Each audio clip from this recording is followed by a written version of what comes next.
BL Jadhav साहेब पण आहेत, doctor BL Jadhav साहेब पण आहेत. अरे वा वा, त्यांनाही जय भीम. आणि जय भीम, जय भीम. जय Bhim.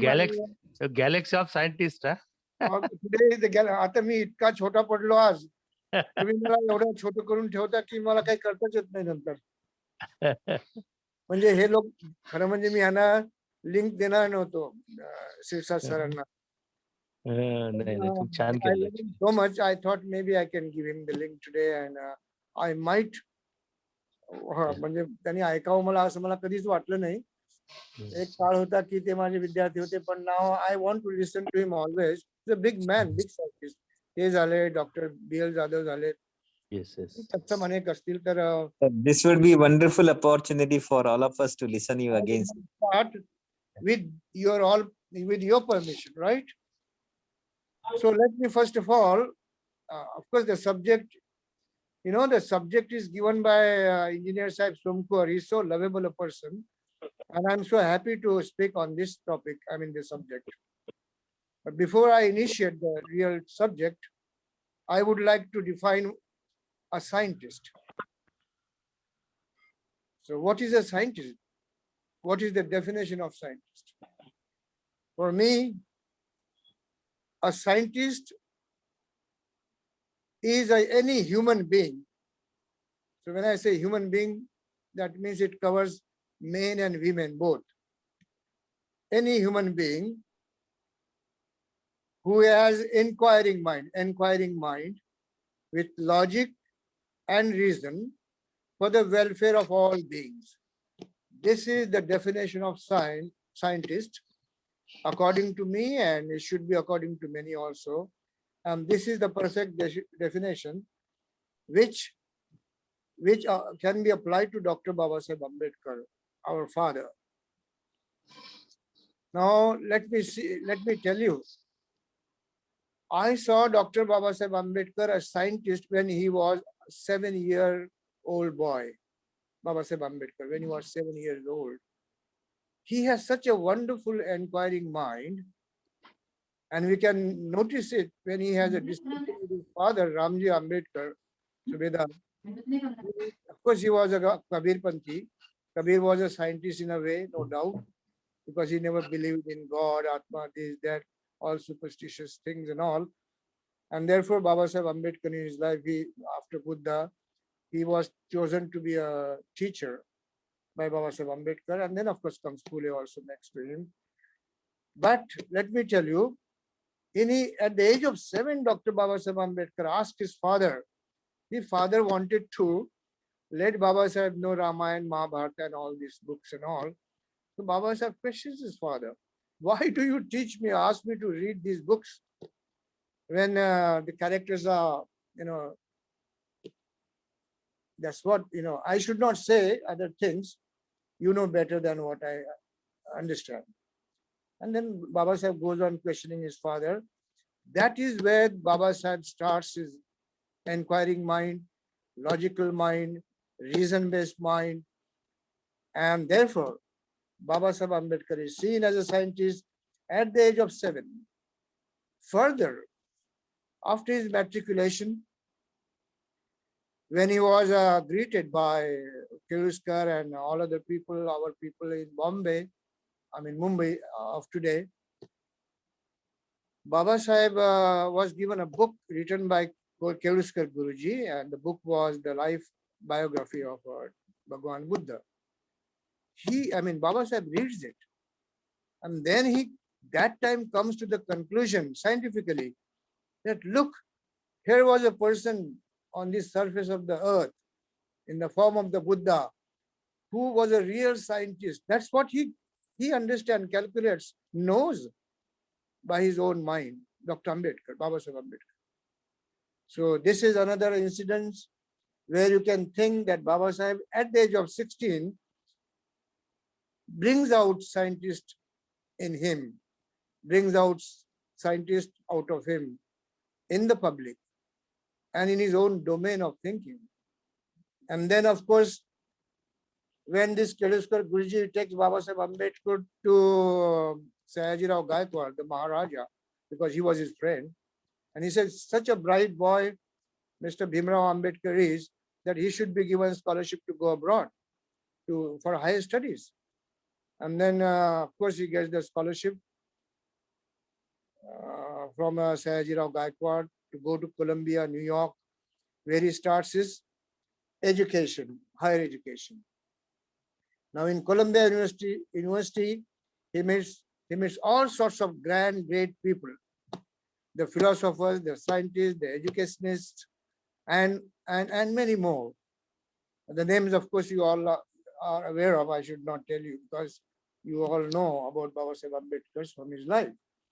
I shouldn't I shouldn't take your time on that because you know better than me. So better you know him, and then he is exposed to all great grand scientists, philosophers, educationists, and whatnot, economists, of course, then.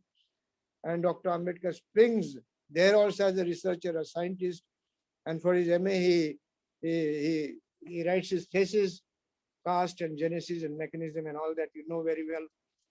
And to your surprise, the real scientist, Dr. Ambedkar, comes up there.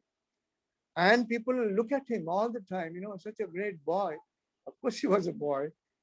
Can you imagine 17, 18 years old boy there now? And now he is talking to all these great people, interacting with all these great people. And that's where he starts. But then when he takes education in Columbia, then he's exposed to London School of Economics, where he gets his DSc, and then of course in Dresden he gets bar at law. And of course for some time he goes to Germany in Bonn University, but he was there only for 1 month. Actually, he wanted to continue, but his scholarship was over. And so he had to come back because of, this difficulty. Later on, he could not go because he wanted to give all his time to us, and he gave us all his time. And then let me take you to 1942 to 1946. During this time, Babasaheb Ambedkar was a labor member of Viceroy's committee. And there he starts working on water project, electricity project, the power project, and many other projects, which are, most of the scientists therefore work under him, the Americans and the Indians. But Babasaheb was such a great man. Though of course many Americans and English and many other scientists were working under him for these projects, but Babasaheb was bent upon getting some scientists from India, and Vishwesvaraya was one of them. In Nagpur there is a engineering college in his name, Vishwesvaraya College, and Babasaheb, wanted him to be with him to work for the projects, and he could see the worth in him. So Babasaheb was no doubt, he was the first Indian, as he said, I'm the first Indian and the last Indian, and he wanted all the Indians, with him. Of course, with all those great grand scientists from abroad, he worked on different projects. So let me one by one speak this, because I didn't want to speak in vague. I have written my lecture like a scientific paper, and I would just read and say, write, and comment. And I'm sure you would love this this way today of my speaking, instead of going astray or instead of looking into different, sorting out ideas and then no. But I would be very much concise and would be brief and would be to the point, since I have written these ideas. So let me speak that, therefore. Now, Dr. Babasaheb Ambedkar as an agricultural scientist. Can you imagine in those times, Dr. Ambedkar was the only one to see and show to the Indians, all the great grand Indians who could never think before him like what he was thinking then. What he did. He speaks about industrialization, where he speaks of the farm shall be cultivated as a collective farm. This was the first man Indian, a scientist, an agricultural scientist, economic scientist, a social scientist, as rightly said by engineer Sahib, Somkuwar Sahib. He says the farm shall be cultivated as a collective farm. For the first time, a collective farm idea. Nobody could think before Dr. Babasaheb Ambedkar, all these kind of things. Then the second thing comes to his mind. The farm shall be cultivated in accordance with rules and directions used by the government of India.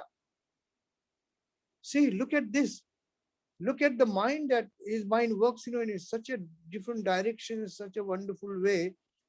And always he is in the welfare of people, welfare of India, welfare of villages, welfare of poor, welfare of,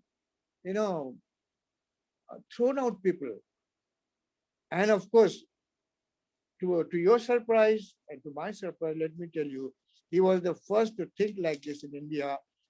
And then thirdly, he says, the tenants shall share among themselves in manner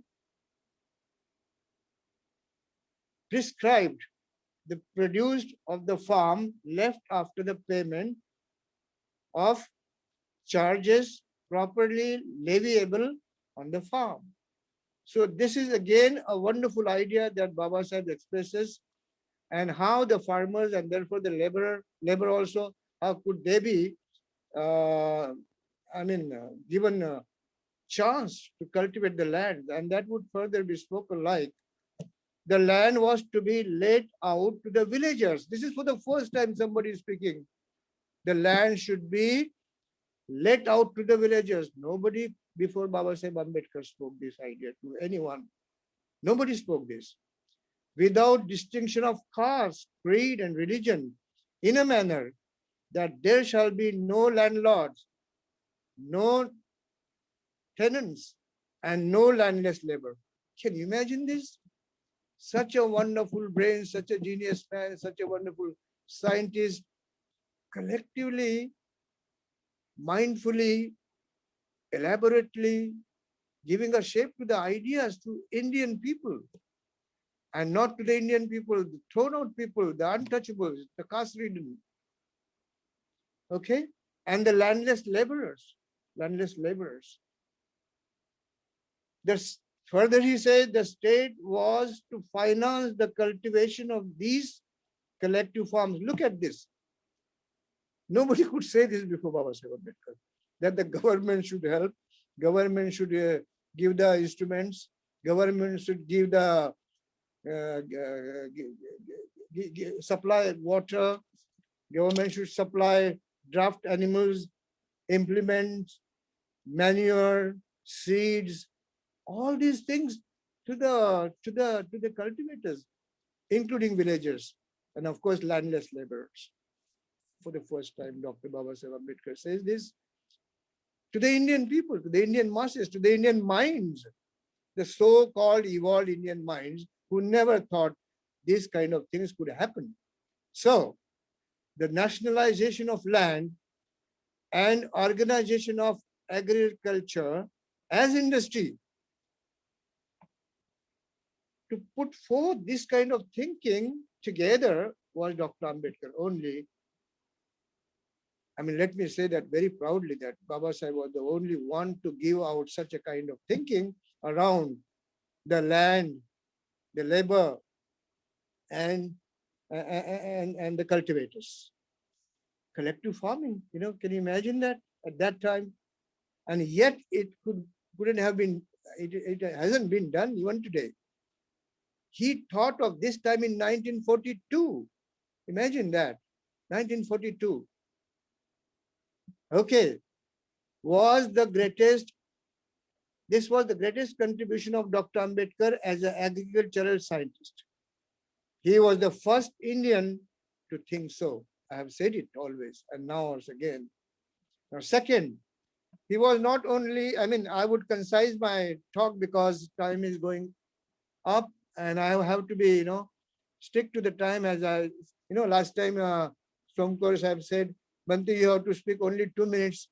And being a science student, that 2 minutes was 2 minutes for me always.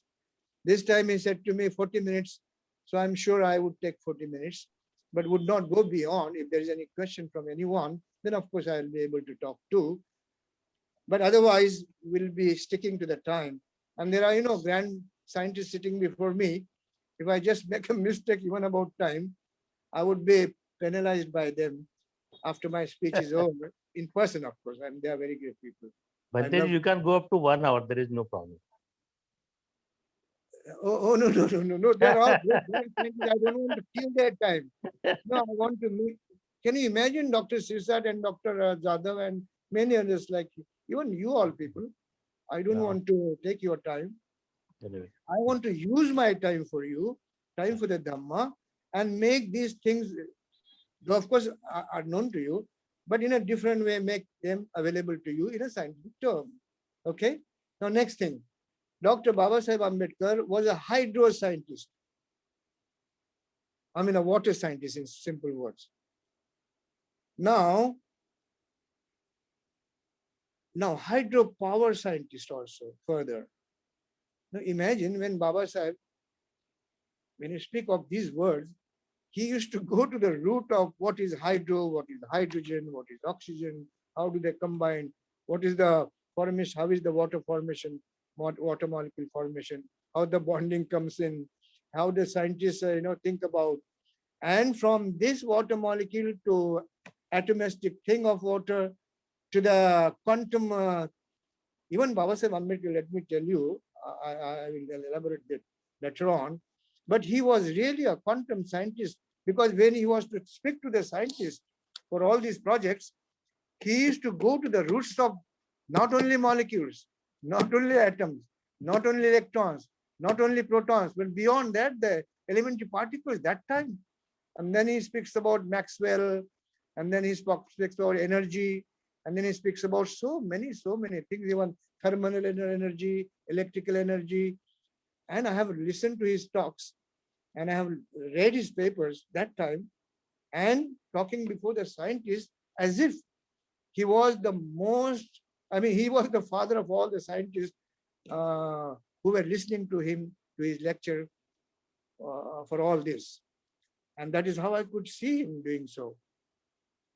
He was the only visionary who saw the trinity of electric power generation, irrigation, and flood control by constructing multi-purpose river valley projects on the line of Tennessee Valley project of USA.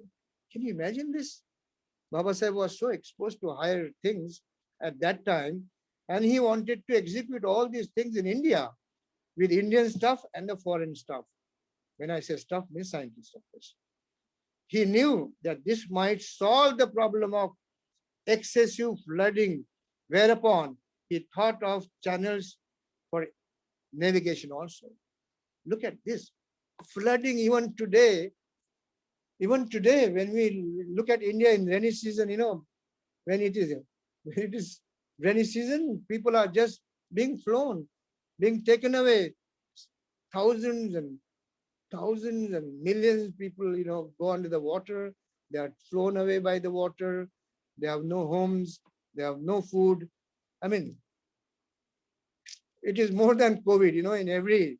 In every rainy season, we have 10 times COVID. Let me tell you that. If you think that way, the people dying and people are being killed by water, flooding and all. So Babasaheb was the only one to think about this flooding, and then to collect this water in the form of project like Tennessee River. And the engineer Sahib said it, of course, the Damodar project and all those kind of things Babasaheb was working upon. And furthermore, it might irrigate farms. This is very important, thereby increasing the agricultural production by multi-cropping, and also produce a hydroelectricity, thereby facilitating industrialization and production, providing jobs in the country. Look at this. It's just not one aspect. It's not just energy. It's not just electricity. From rainy season, from rains to water to irrigation to farm to cultivators, to villagers, to laborers, and to jobs. My God. When I use the word God, means not that God. Huh? I mean, my God means not those gods which I never believe. Huh? God means good people. Okay. My God means my good people. Okay. So you must understand this. So try to understand scientific things. Babasaheb has already exposed these gods, these gods, the deities and all, in volume number 3 on page number 151, 152. So you would know these gods were no gods, not flying gods in the sky, where it comes in Buddhism, but that was not the Buddha. Babasaheb never accepted that. You know this. And this has appeared, of course, in that volume. This is just for a fun, but further I would move. Now look at this. At that time, Babasaheb thinks about jobs to the country people, to Indians, where nobody was thinking about jobs through these kind of things, these kind of ways. So in modern times, Babasaheb was a multifaceted, multi-talented genius of his own kind. Just one field. And then, of course, the hydro field, then, of course, the electricity field, of course, the power field, power generation, and then, of course, jobs. And then comes farmer, then comes cultivation, then comes villagers, then comes, untouchable, of course, of that time, the Buddhist of today, and, of course, the thrown out people in the society. That is all in his mind working. His mind is bent upon, because he was so compassionate a person. He was like a Buddha. And that is why he was given a title. He was known to be a Bodhisattva.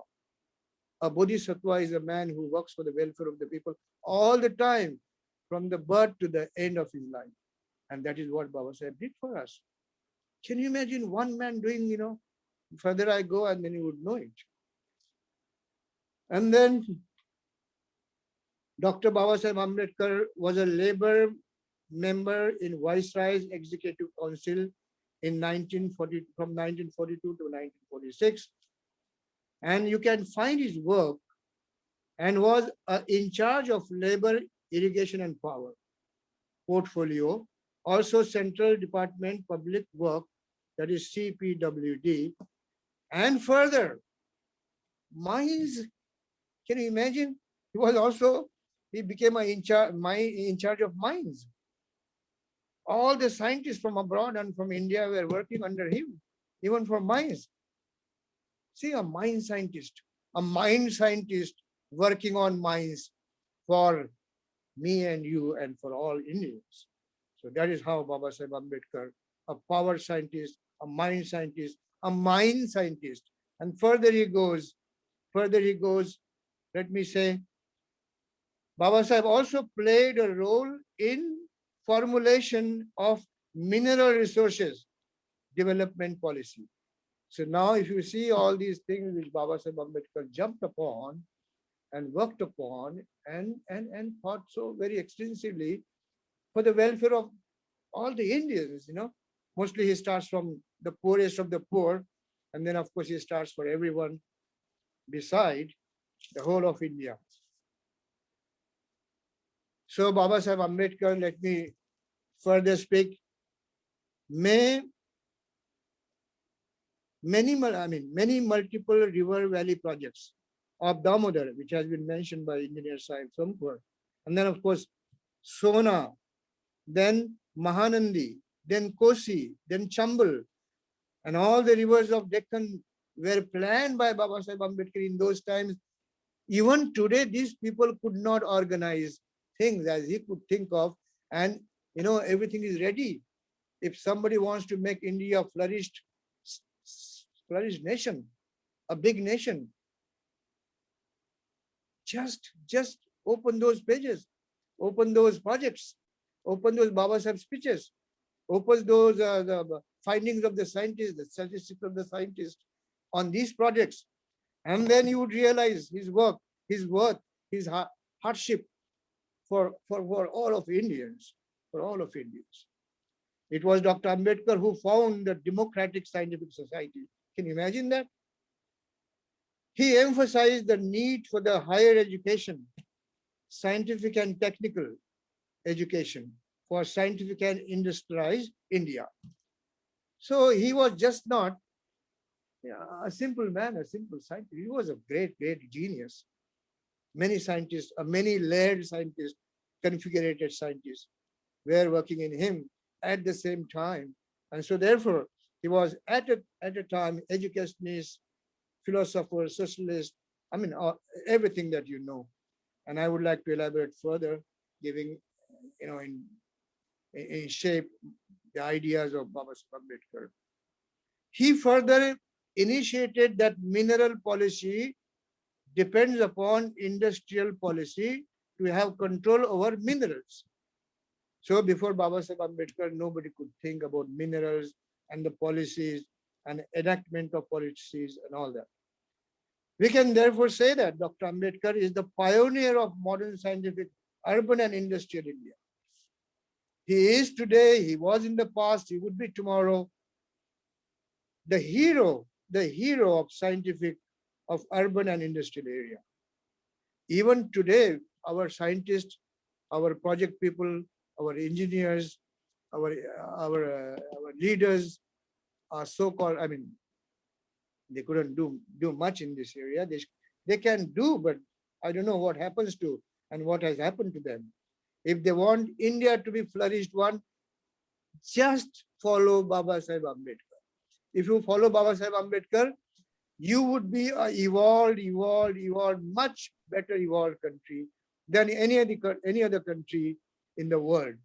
And even country like US or Japan or Britain or Germany would look like, look at India. And if you look through Dr. Babasaheb Ambedkar, if you go through Babasaheb Ambedkar and see India of his ideas and of his mind and of his energy, then you can find the India can go to the zenith of any progress that people and you would think of, or I would think of. Now let me come to the next point, which is very important. If you go around these all things which I have been talking about up to now, there are so many layers to these things, and you can speak hours on this. If you give this particular project to Dr. Sirsat, MD Sirsat, a nanoscientist, he can bring out Babasaheb Ambedkar in a nanoistic way, and even B.L. Jadhav would bring out him in a biochemistic or in a very higher way for the people of India. So this is all I'm talking for them and for many also the engineers, that you all scientists appearing before me, listening to me. A small man like me, I look small, I'm small, and you should listen to me, I pray you. Dr. Ambedkar pioneered important legislations and the policies thereof from 1942 to 1946 as a labor member in Viceroy's Executive Council. This I said before also. But to go further, I present here some of the scheme on which Babasaheb worked, and nobody at that time and even today could work on the lines which he has picked up and which he has worked upon. Now let me speak.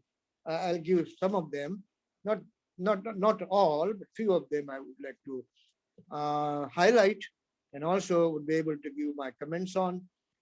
And of course, when you have a question, you can also comment on. Now, number one,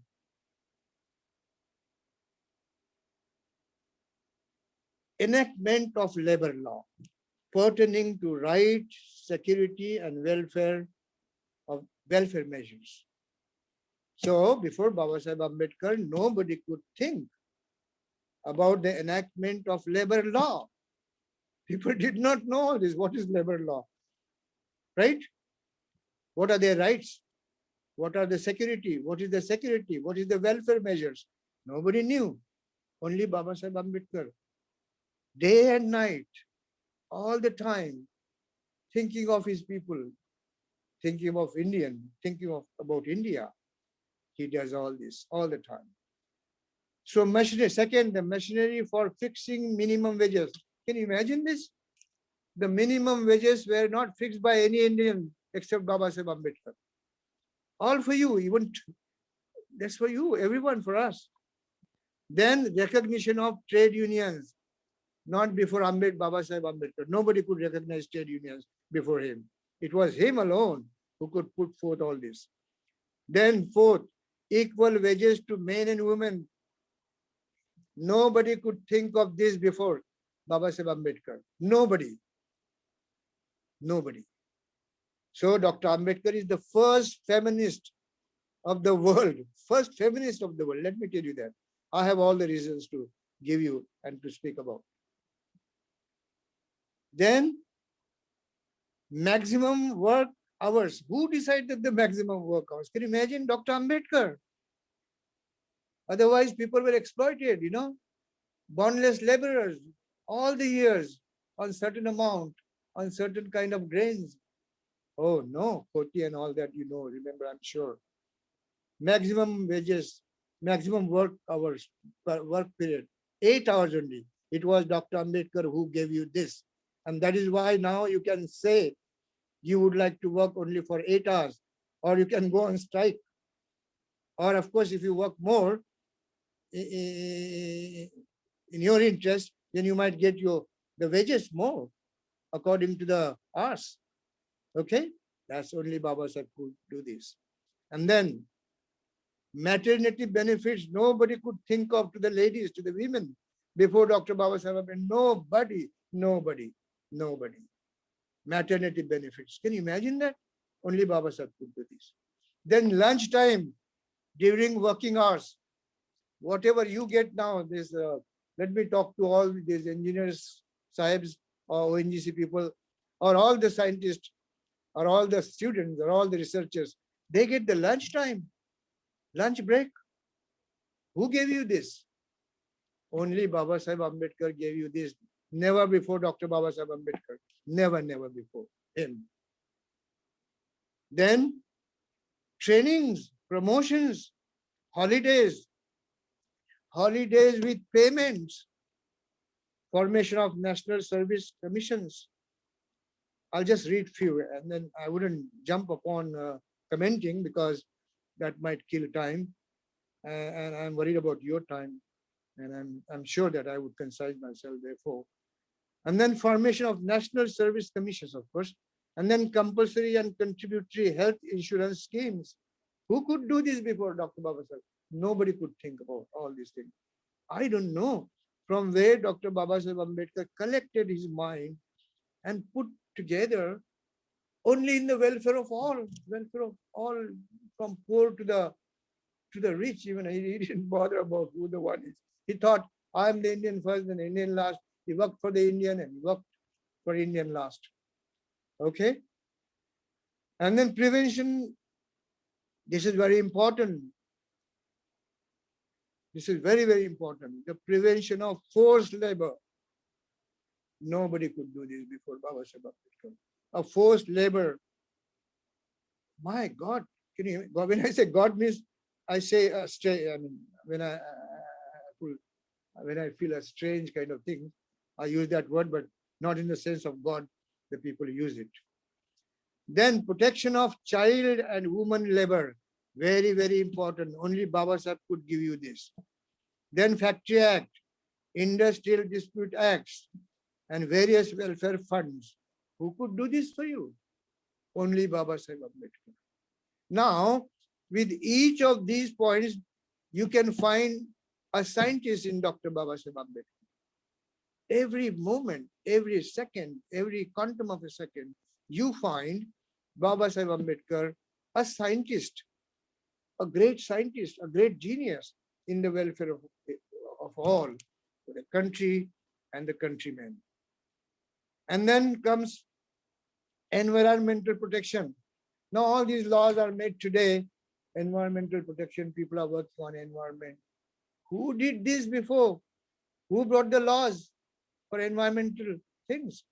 It was Dr. Babasaheb Ambedkar. In those times, he said, unless you safeguard the trees, unless you safeguard the environment. Of course, before Babasaheb, it was the Buddha who said, even don't walk on the grass. it has consciousness. Don't twist the twig of the tree because it has consciousness, because it gives oxygen to you. And now see, if you look at the COVID situation, what is happening towards oxygen cylinders. Now, if you have one tree, it works as oxygen cylinder, but you are cutting down the trees, environment, whatnot. And then if you cut down the trees, if you cut down the oxygen, naturally your oxygen would go away from you. And if you want to recover it, plant the trees, protect the environment. This is before everyone Dr. Babasaheb Ambedkar says. And that is why he was the first environmental scientist of India. And he was the first environmental scientist of the world also, after Lord Buddha. And then the second thing comes, can you imagine, I mean, to think such a way, nobody could think like this. Laboratories and urinals for men and women, such a minutest thing, only Babasaheb could think for you. A laboratory for women, a urination for women, urinal for women, men. My God, my wonderful things. What a great grandman. And then Mai's maternity benefits to the women. Who could think all this? I don't know where he collected his brains and genius from where. I mean, he was born, every electron, every proton, every elementary particle wise from inside to up there in the cells, and therefore the mind that is being built of, he was doing at all these levels. And then comes independence of judiciary bill. Oh no, here springs up a justice scientist in Babasaheb Ambedkar. All these justices, they get now everything. It's all because of Dr. Babasaheb Ambedkar. All these politicians, what they get now through you is only because of Dr. Babasaheb Ambedkar. Now I'm coming to the very important point, Bombay University Act, which is very, very important. And this Bombay University Act, I would like to reflect more upon for a while, maybe for about 5 minutes more. Now, if you go through Bombay University Act, Dr. Babasaheb Ambedkar was the first man in whole of India to think Bombay University to be like the Cambridge University. Can you imagine that? I was very fortunate to go. I was very fortunate, like Dr. Siddhartha and there were many like you. If you are exposed to Cambridge, I had a chance to go to Cambridge, and it's a cluster of colleges, Trinity and all other colleges. I was more interested in Trinity because of Bertrand Russell, Whitehead, and so many mathematicians I was attached to, and of course Babasaheb Ambedkar. I was very much there. And Babasaheb Ambedkar, in that time when no Indian could think like him, he was the one who could say, we should have a cluster of universities of Bombay University like Cambridge. Like Cambridge. Can you imagine that?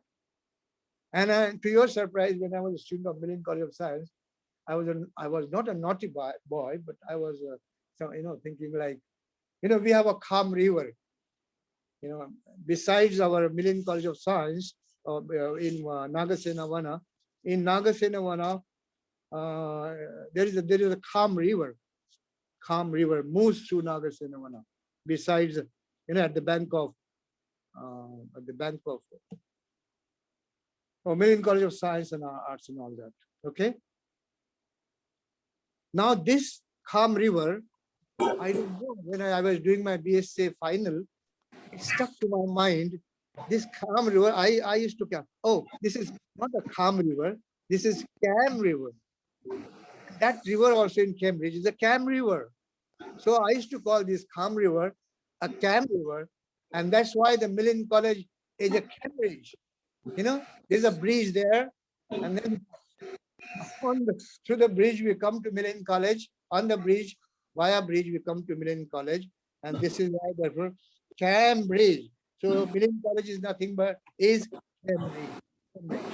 Okay, just for fun, but that's my mind, and that was when I was student thinking like this. Not way, but one way at the same time. So I want you all researchers to read this Bombay University Act and see how Dr. Babasaheb Ambedkar emphasized on research. And it was he for the first time to define what is professorship, what is professor, what is lecturer, and those kind of things. And Babasaheb Ambedkar, to the professor, he said, the professor's job, work is to go to the laboratory, work in the laboratory, do the research, teach, be with the books. And he said, the professor should not know the cost of the vegetable in the market. If he knows the cost of the vegetable in the market, then he's not a scientist, he's not a researcher. I mean, he should be that evolved in the work in research. That's what Babasaheb thought of always. And that's how, when we go to the Bombay University Act, you would find all these things, what I'm now talking about. Then comes, after that comes primary education, Bombay Primary Education Act Amendment Bill. So all these bills, only him, nobody could think like him, nobody could. Then comes the maternity bill I talked about, but of course this is a bill, a big horizon. Then written evidence to University Reforms Committee. See, this committee was very important for Babasaheb Ambedkar, and he worked upon that committee as a head. And then from there, he sprang out, radiated all his knowledge of research and research orientation in different fields. And now let me further come to a very important point, birth control bill. It was Dr. Babasaheb Ambedkar alone after Buddha. Let me tell you that why Buddha, then ask me sometimes a question, why Buddha? It was Buddha first about birth control. Of course, he did not use the word birth control because he made the people monastic. He made them, and there were thousands and thousands of the monastic people, monks, who could never marry and could devote their time for the Dhamma work, could teach Dhamma to the people. So that way, the Buddha happens to be the birth control man. Okay. That apart, Babasaheb was the only first one to speak about the birth control bill. Now it reminds me of a incident. Now today's power scientist, power minister, Raut Sahib from Nagpur. I met him once. Of course, he's basically an engineer, electronic engineer. Yeah, of course. And then, of course, he did his PhD on Babasaheb birth control. And that was his PhD topic, birth control. And you would wonder, when I was a young boy, to my you would surprise, I was a very good boy. And of course, for my mother, I was a bad boy to say that. I said to my mother, Mama, I said, Ma, तुला 9 लेकरं झाली म्हटलं. I am the first one born. आणि माझ्यानंतर मग जी सगळी झाली, all those सगळ्यांच्या झोळ्या मला खांद्या म्हणजे डोक्यावर घेऊन निंदन करावं लागत होतं. तर मला किती दुःख होत असेल त्यावेळेला. म्हणजे मला निंदनही करावं लागत होतं आणि झोळी माझ्या एक भाऊ किंवा बहिणीची असायची. 9 चिल्ड्रन टू माय मदर. त्याच्यापैकी 7 जिवंत आहेत. नाही, आता एक मेली माझी बहीण. मी मोठा सगळ्यात अजून जिवंत आहे. कधी मरतो माहित नाही, पण कधीही मरू शकतो. पण हे भाषण केल्याशिवाय मरण, म्हणजे हे बोलल्याशिवाय मरण्याचे चान्सेस कमी आहेत. So don't worry. इंजिनियर साहेब हसू नका, तुम्हाला मी असं बोलल्याशिवाय नाही मरणार. All right, that was for a fun for a while because I was going more extensively, quite very broad. And of course, sometimes abroad like Cambridge. Now look here, the participation in the Second World War. Now these debates of Dr. Babasaheb Ambedkar, the participation, and he speaks about anti-war. He speaks about Buddha there also. You can listen to his speeches or papers, papers produced by the researchers before him in the conferences. And many more things I would like to talk to, but because of the lack of time, because of the time, I would withdraw myself to these things only. And therefore, I further now move upon to another topic like, okay, Dr. Babasaheb Ambedkar, therefore, was a humanistic, in small, in concise way, Dr. Babasaheb Ambedkar, therefore, was a humanistic, transformistic, configurationistic, I'm using big words because the scientists know all these words, and then universalistic scientist. So all these big words for him, but they are very simple for him. Yet you can discover as many scientists as you can and you want in Dr. Babasaheb Ambedkar. So discover. Dr. Ambedkar did not stop here. He did not beg for anything in his life, for anything. That's why he was such a great man. He said, never, never, never, ever beg. And that is why Buddha also said, never, never, ever, monk, you never beg.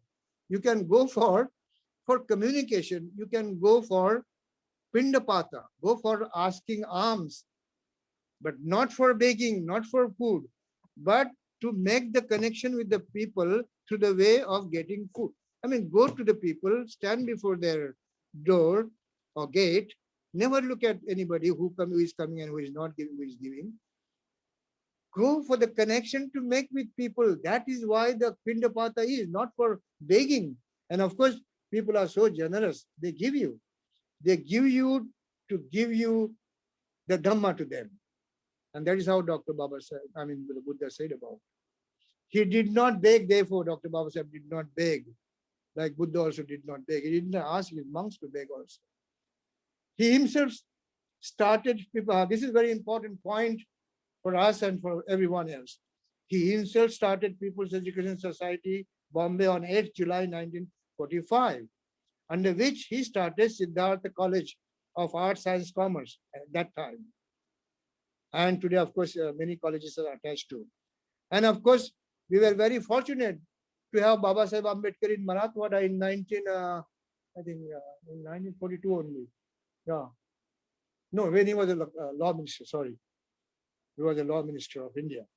And then he goes to see Daulatabad fort, and where he gets a very bad experience. The Muslims come together and somebody tells, oh, that man is untouchable, scheduled caste.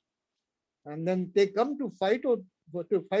Ambedkar, Babasaheb Ambedkar, to kill him, And all our Mahars of that time, the Buddhists of today, come together, protect Dr. Babasaheb Ambedkar.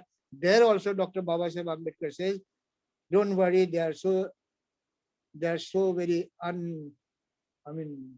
they are so very ill-informed and ignorant people. They do not know what they are doing. So that is how Babasaheb was compassionate to them also. Now let me see, Babasaheb Ambedkar brought Milind College of Science here, Milind Mahavidyalaya, and then it splits out to be science and arts and of course many more branches today. Babasaheb had, Babasaheb came to Marathwada because this was the land under Nizam, the Muslim king, and it was so backward, the untouchables being treated at that time, and Marathwada was the worst. So he wanted to start the college here for untouchables and in general for all, in particular for untouchables, the Buddhists of today, and in general, all the people of Marathwada and of course India. Therefore, the people used to come from Hyderabad also to get their degrees from here. Otherwise, from Aurangabad, people used to go to Osmania University in Hyderabad and get their degrees, even simple degrees from Hyderabad. But it was Babasaheb Ambedkar. And not only did he stop there, he has also chosen the place of this university at the foot of a caves, Buddhist cave. Can you imagine Babasaheb's imagination, his genius? And he said, look, this is where the university is going to be erected, where now Dr. Siddhartha is working as a head and as a great scientist and many more things. He's bringing up great scientists under him. And there are, of course, many more, but his work is prominent and he's being efficiently bringing out the new generations in the fold of Babasaheb Ambedkar's scientific research. And of course, the research that he's doing and working on. He had invited, this reminded me of Dr. Babasaheb Ambedkar's one more quality. Engineer Somkuwar have already said that at the foundation stone, was laid down by Dr. Rajendra Prasad, the then President of India. Such a big man. Every time a big person. Nehru came later on then of course, when Indira Gandhi was brought for law college, I was the one who witnessed that program. And I was very happy that time I was a lecturer. And I could see Indira Gandhi speaking about Babasaheb Ambedkar's, his contribution. And of course, his father also, Nehru, before. And of course, Rajendra Prasad. But now I turn to Babasaheb Ambedkar as a man of scientific, spirit. Can you imagine when Babasaheb Ambedkar started the science laboratory of Siddhartha College, to whom he invited? Babasaheb Ambedkar invited the greatest scientist of India and of the world that time, the physicist, Dr. Homi Bhabha, for the inauguration of science laboratory of Siddhartha College. And I have the photographs of that event. You might be also having, because they are now open to you all. So this is what Dr. Babasaheb was every time. A scientist, you see him for his own people and for all the Indians, not for only Indians and for the whole world. I'll come to that point later on. Let me speak now a little bit about that. Is why people and the world was looking at Dr. Babasaheb Ambedkar. Can you imagine a man, a Nobel laureate, Einstein, and a Nobel laureate mathematician, Bertrand Russell, wanted to see Dr. Ambedkar in person when they came to India. See that? And Dr. Ambedkar was the one who wrote, his comments on reconstruction of social. Bertrand Russell's book, I forget that name title. Later on, I would speak about. He wrote, and then there he criticizes Bertrand. Nobody before that could criticize Bertrand Russell, but Dr. Babasaheb Ambedkar takes them. I mean, he respects them very highly. At the same time, he tells his mistakes also about economics and about the war views. That is what Babasaheb has written. And therefore, Bertrand Russell himself wants to see Dr. Ambedkar, because he could not see him, because Babasaheb was busy somewhere else. He had certain little time he had come for. And then Einstein, of course, was a fan of Dr. Ambedkar. And then you would know further, no wonder if Prime Minister Churchill of Britain was a personal friend of Dr. Babasaheb Ambedkar. Babasaheb Ambedkar was like a magnet. He was attracted by so many other beautiful magnets, like genius magnets, genius people in the world. It could be John Dewey, to all his guides, to all the to of course Einstein and Bertrand Russell, Whitehead, and all. Furthermore, I would speak about. Now I turn to, because I would like to go further a little forward. Let us now turn to Dr. Ambedkar to see him as an enlightened scientist of the Dhamma of the Buddha.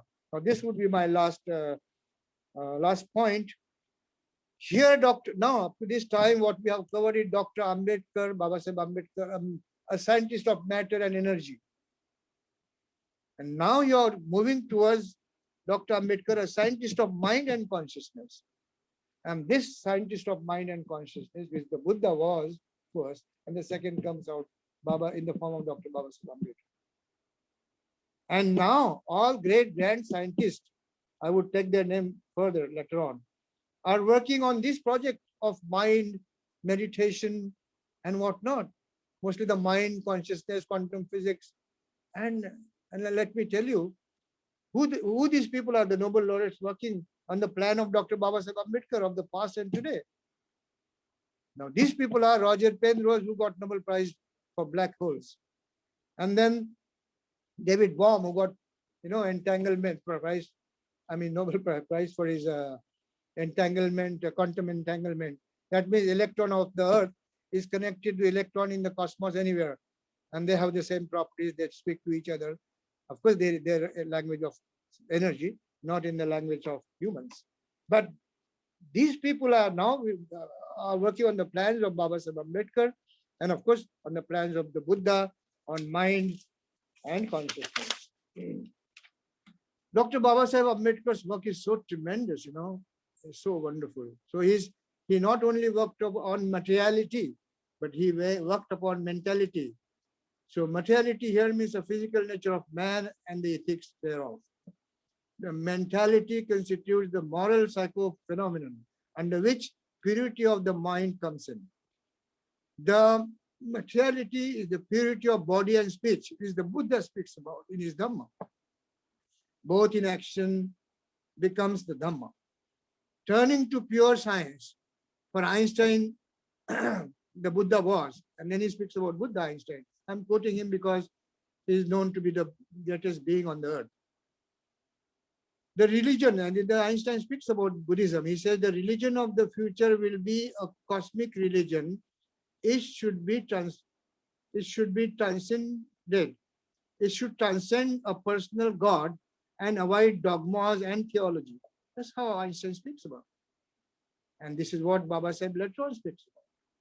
Covering both natural and spiritual, it should be based on religious sense arising from the experience of all things, natural and spiritual, as a meaningful unity.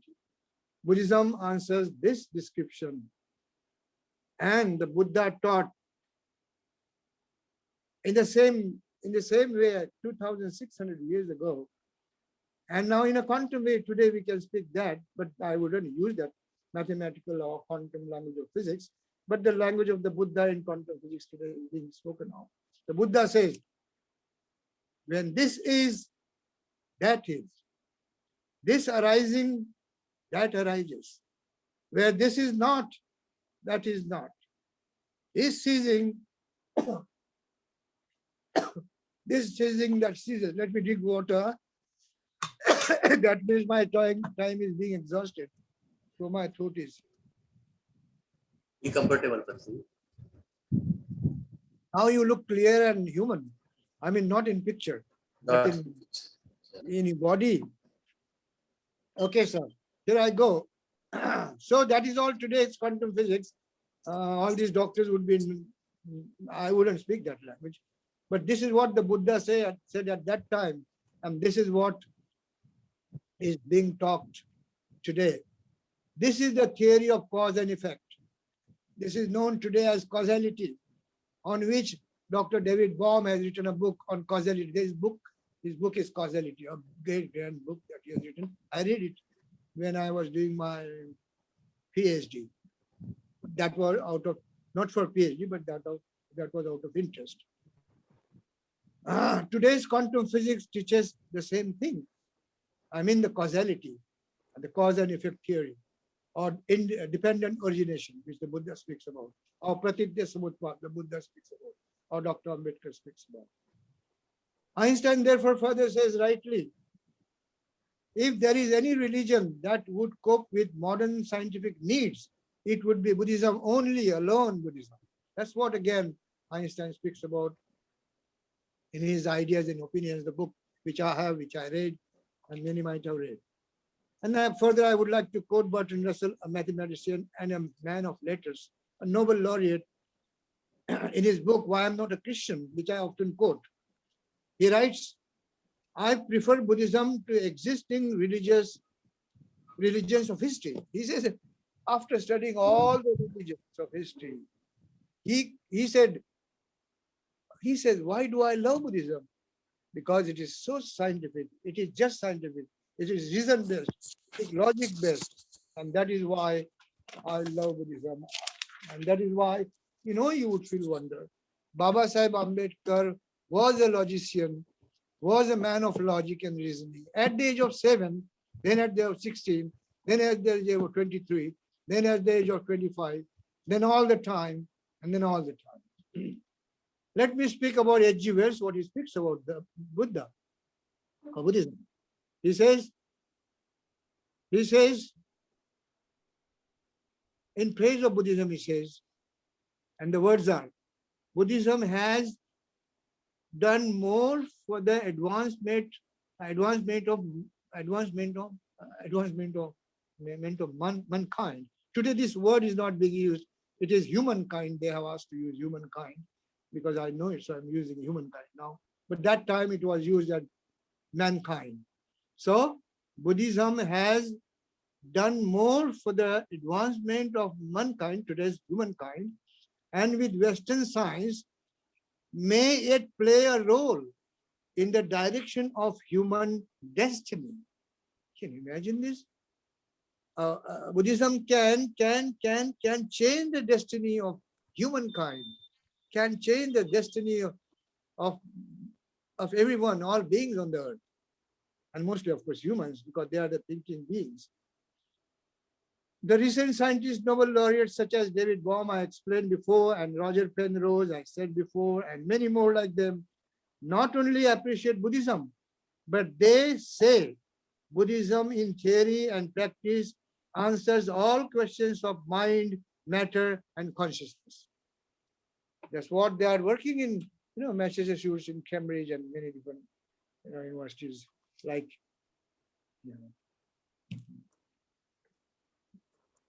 well, I should go further. Not where they are working, which institute they are working, but of course in California, Roger Penrose and David Bohm, of course, is no more, I believe. He is no more, of course. But he was, when he was on the deathbed, David Bohm, he was reading Buddha and his Dhamma. Not the Buddha and his Dhamma of Dr. Ambedkar, but the Dhamma of the Buddha. Okay, that is what he was reading, and that's what the book he has to his,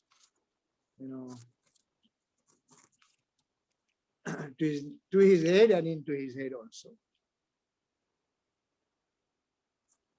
Buddhism in theory and practice answers all these questions of mind, matter, and consciousness. As I said, the most wonderful thing here is that Dr. Babasaheb Ambedkar recognized this at the age of 16.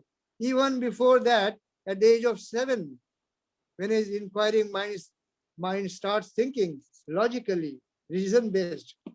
Well, remember that. What a great man Babasaheb was and is and would be tomorrow too, for the new generation to come up and to give more and more and more often to all the people in the world, of course in India more, and of course to the world more and more and more. Can you imagine Babasaheb today is being read more in USA, in Canada, in Germany, in Japan, and many other places in Western countries. And of course, you all Buddhist people and non-Buddhist people also nowadays are referring to Dr. Babasaheb Ambedkar, though out of difficulty, because they have no other way than that. But then, of course, they have to go to Dr. Ambedkar, Babasaheb Ambedkar, because they know that he could only make India survive and safeguard the Indian mind, the Indian man, and the Indian soil.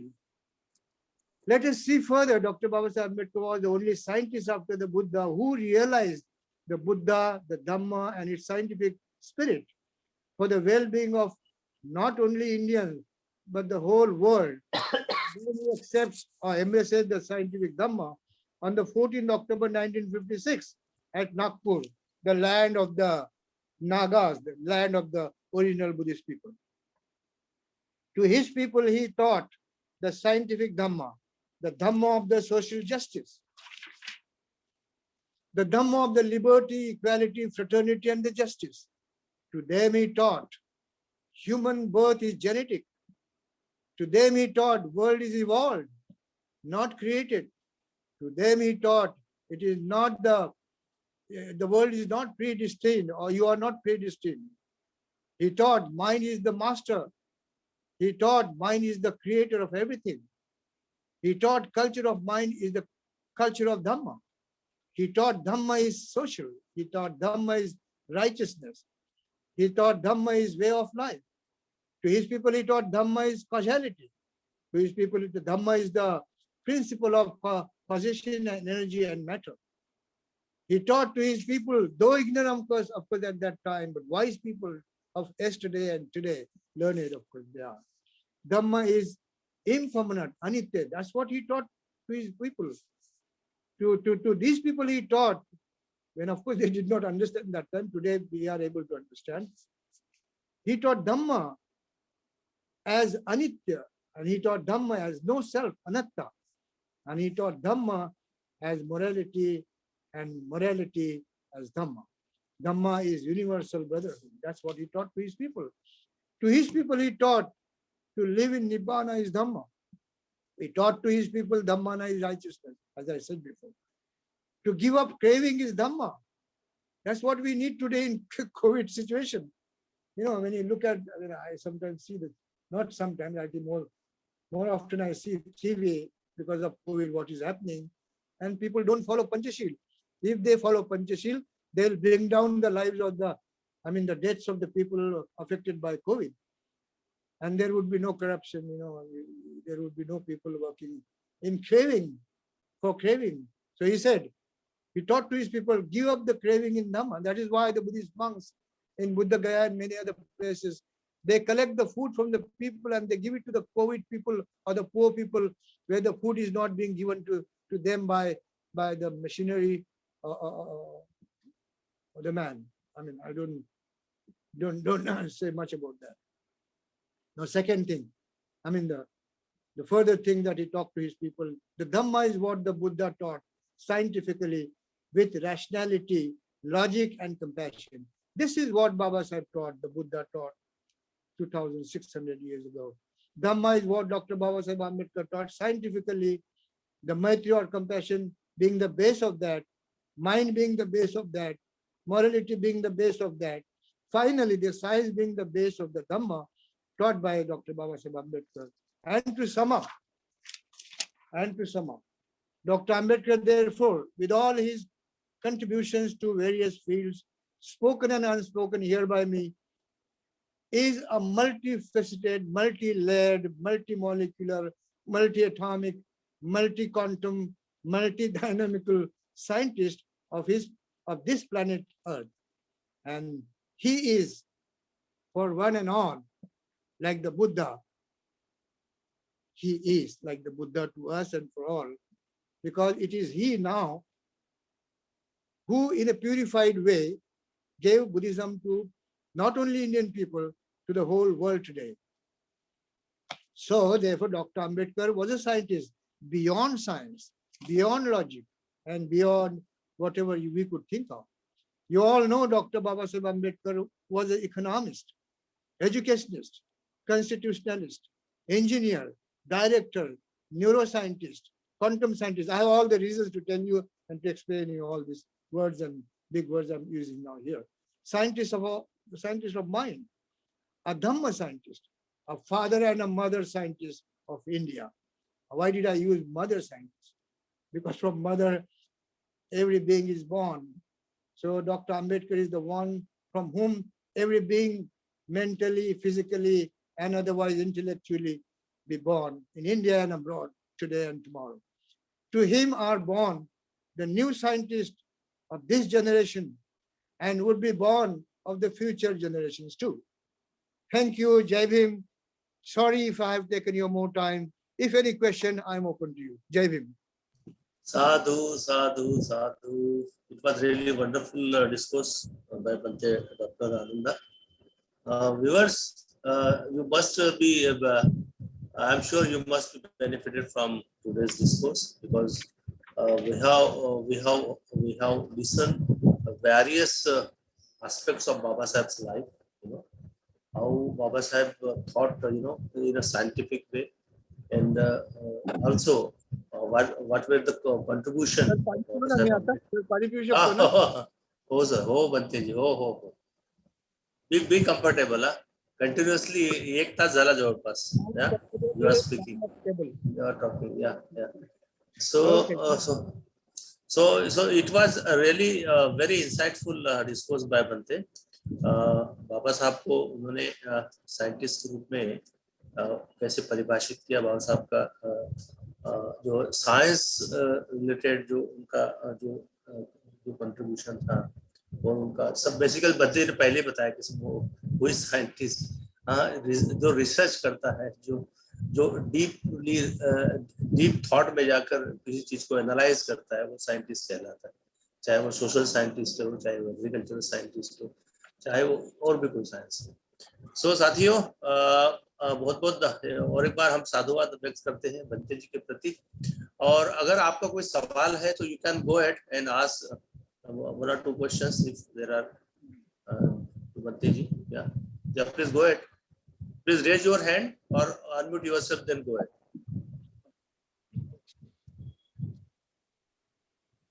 Yes. Jadhav साहब बोला ना बोला.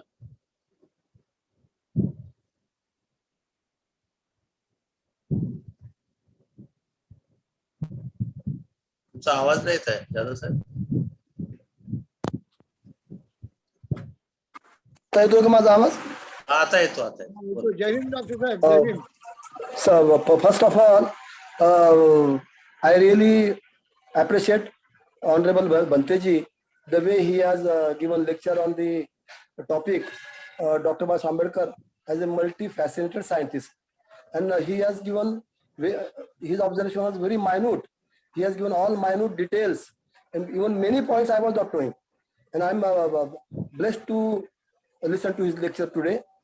But sir, I had one or two points to add. Just I don't have any question, but I have some contribution to his lecture, so that I think it can be furthermore meaningful. If you permit me, just within 3 to 4 minutes, I can give my contribution to the Jadhav lecture. sir, go ahead. Is it permitted? Yes, go ahead, Jadhav sir.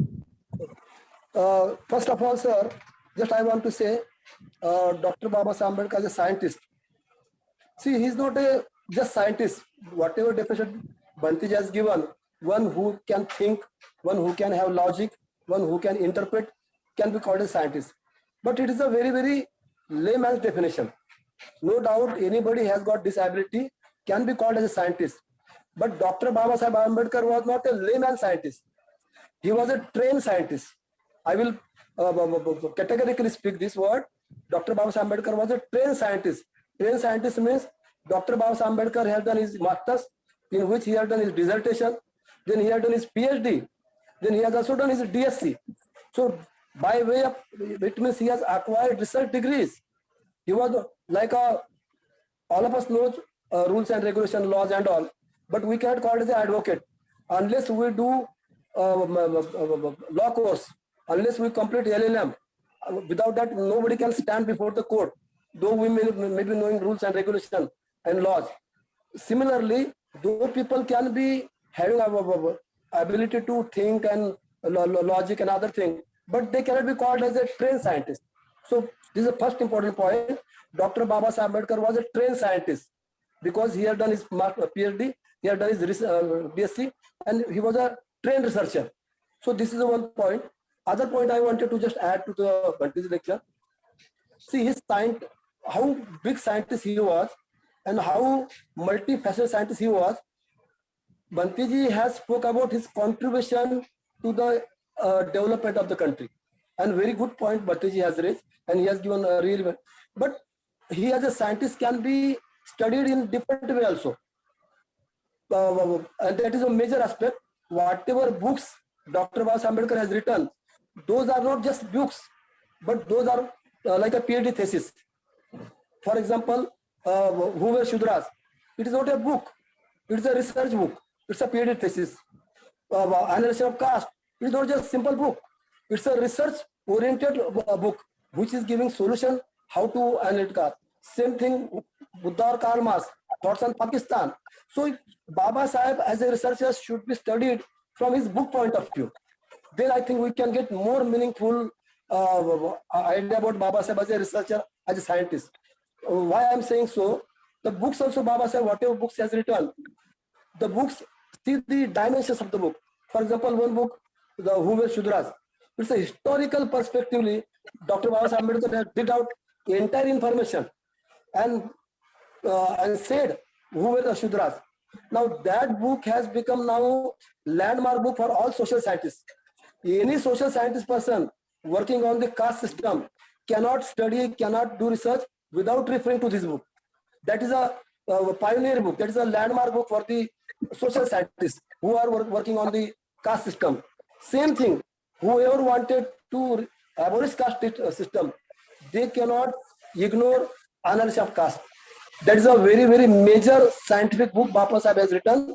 Without that, no social scientist can work on that.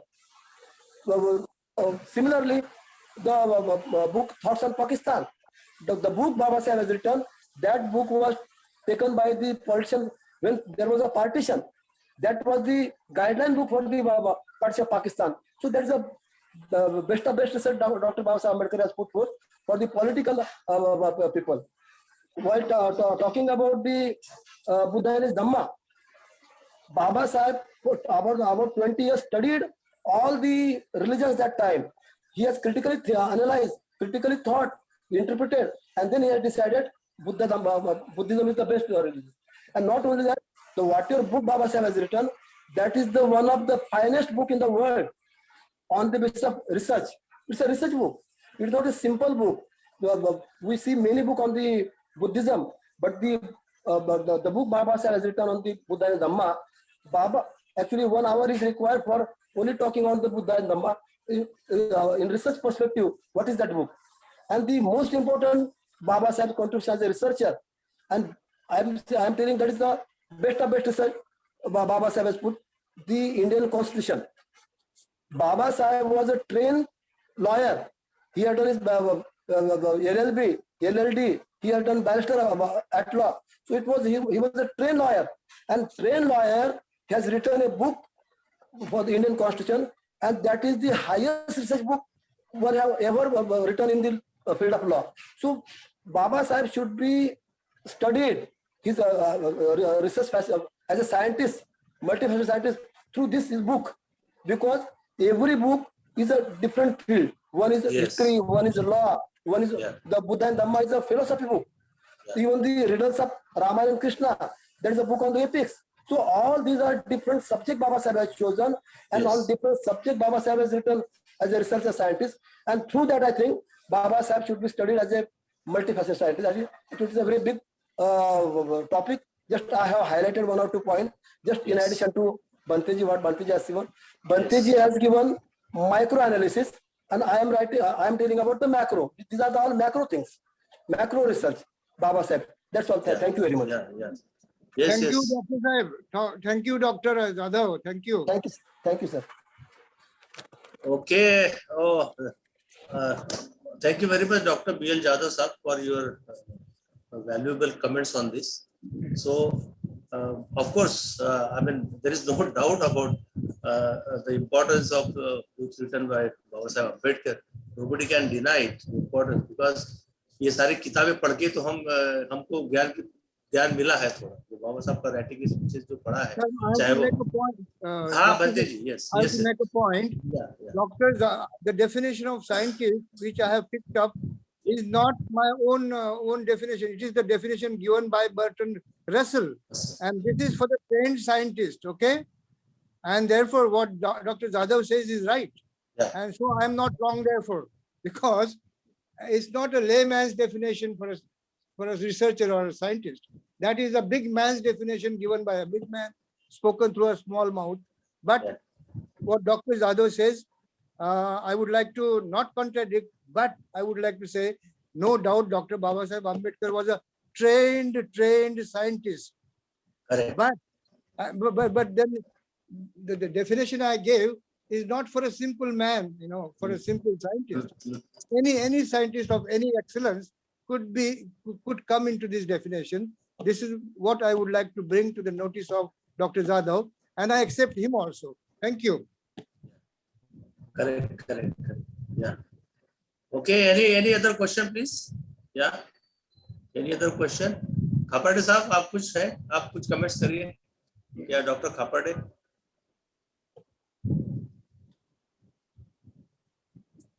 Please unmute yourself. Yeah. Am I audible, sir? Yeah. Yes. I'm Dr. And I would like to thank Bhanteji for a wonderful, excellent talk on the various multifaceted personality of Dr. Babasaheb Ambedkar as a scientist. I would like to just ask one thing. As Babasaheb said at the end that he had a wish that me Sara Bharat Bodhamay Karend.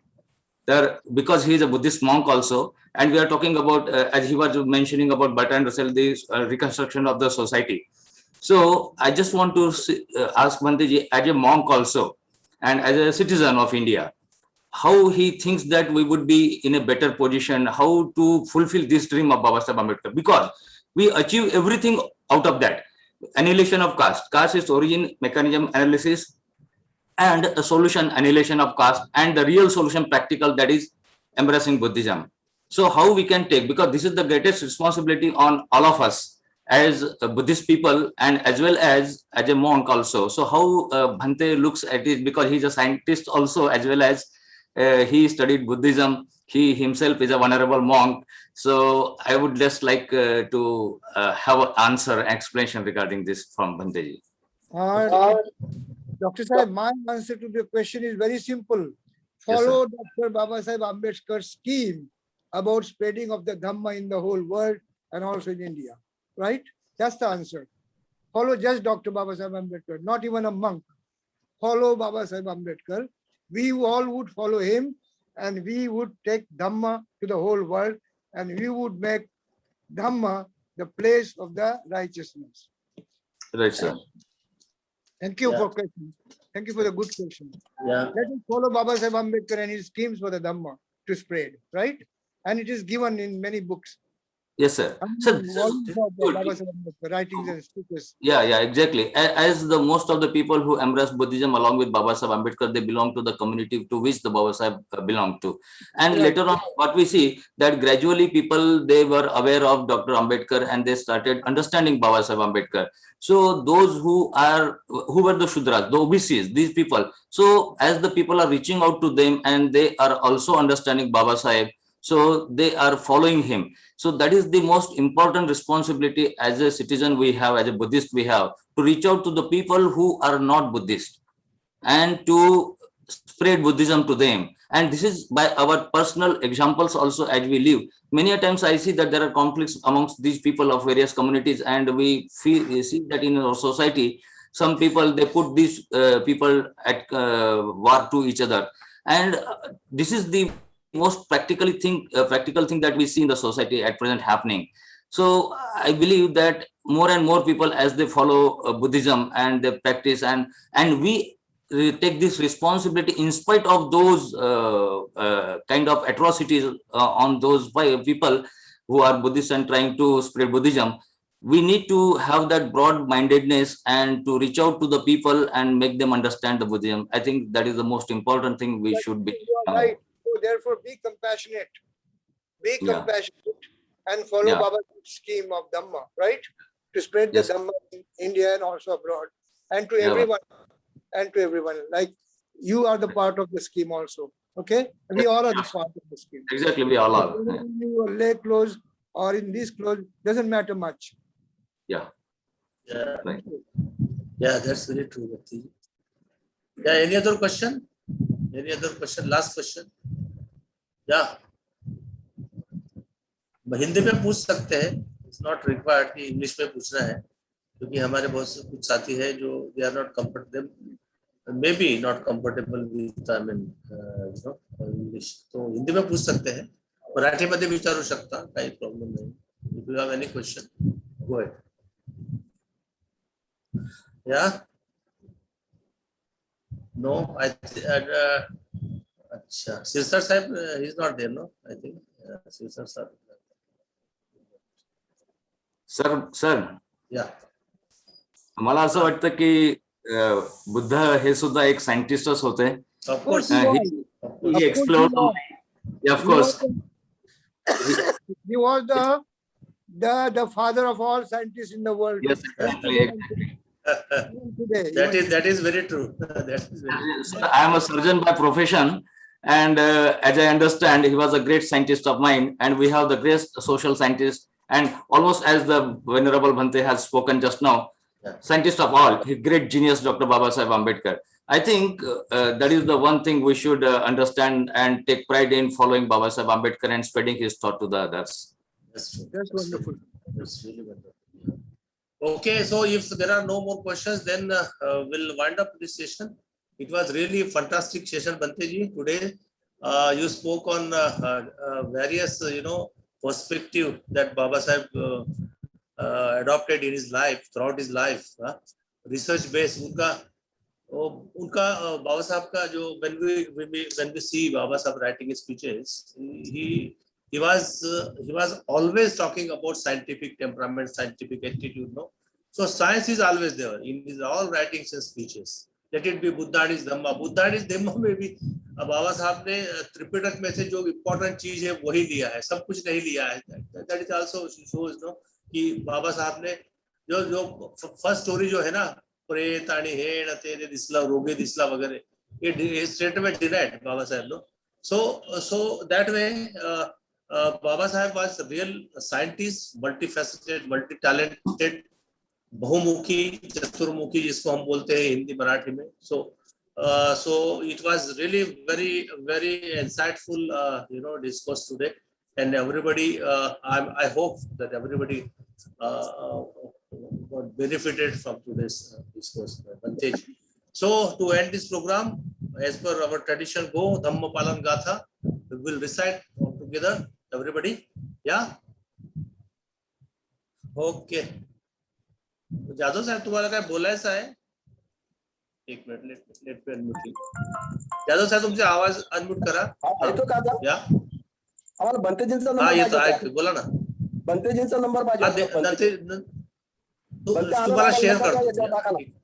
हो मी देतो तुम्हाला. Share करतो तुम्हाला. Share करा please. करतो. Okay. Thank you. So now, okay, now everybody with folded hand, Dhamma Palan Gatha. Yeah. Sabba papasakaranam kusala upasampada sajita pariyodapanam etam buddhana sasanam dhammam chare sucharitam natang ducharitam chare dhammachari sukhan seti asmi loke param vicha natavata dhammadharu yavata bahubhasati yo chappampi sutvana dhammam kayena passati save dhammadharo yo dhammam nappamajjati nathi me saranam hayam buddho me saranam varam yete na sacca vajjena hotu me jaya mangalam nathi me saranam hayam dhammo me saranam varam yete na sacca vajjena hotu me jaya mangalam nathi me saranam hayam sangho me saranam varam yete na sacca vajjena hotu me jaya mangalam namo buddhaya namo dhammaya namo sanghaya sadhu sadhu sadhu. So okay everybody, आज का जो session रहा उसके बारे में अपना हमारा जो ग्रुप है उसमें अपना कमेंट्स लिखिए, सो दैट कि आपकी क्या प्रतिक्रिया है वो भी हमको पता चले. तो सिर्फ वो ग्रुप में मैसेज पढ़ने से काम नहीं चलेगा, अपना ओपिनियन भी लिखिए कि उसे हाउ टू इम्प्रूव फर्दर. कुछ नया टॉपिक है आपके जहन में आ रहा है तो वो भी लिखिए, सो दैट कि हम लोग उसको उसमें इंकॉर्पोरेट कर सके, नया सब्जेक्ट, नया विषय हम लोग इसमें ले सके. ठीक है. So thank you, engineer sir. Before I go, thank you very much. Bhante ji, we are so grateful to you. We are really I'm grateful and to you. it was really wonderful session. Please take care of yourself. Everybody, please take care of yourself.